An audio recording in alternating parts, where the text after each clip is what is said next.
Toshkent shahar Yunusobod tumani 258-maktabning 10-G sinf o'quvchilari Salimjonova Amina, Xudoyberdiyev Turg'un, Nuriddinova Muslimalarning jaholatga qarshi ma'rifat mavzusida fikrlari.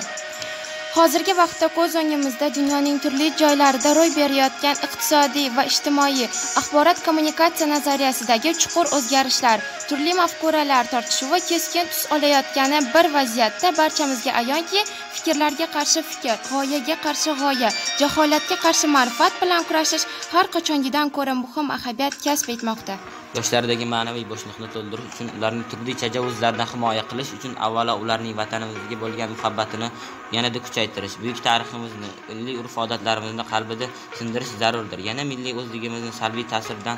milliy qadriyatlarimizning rivojlanishiga bo'lgan to'sqinlarni qarshi kurashishimiz zarurdir. Biz yoshlarga mustaqillikdan so'ng davlatimiz tomonidan juda katta e'tibor berilmoqda. Yoshlarimizga bo'lgan e'tiborni turli shahar va qishloqlarimizda barpo etilib, ilm nurini sochayotgan akademik litsey, kollej, maktab binolarini, shu bilan birga yoshlarda ona vatanga muhabbat, o'z xalqiga sadoqat, milliy qadriyatlarga hurmat his-tuyg'ularini tarbiyalash hamda ularga estetik tarbiya berish, go'zallikni his qilishga o'rgatish maqsadida chekka qishloqlarda chiroyli, zamon talablari darajasida qurilgan va foydalanishga topshirilgan musiqa maktablarini hamda sport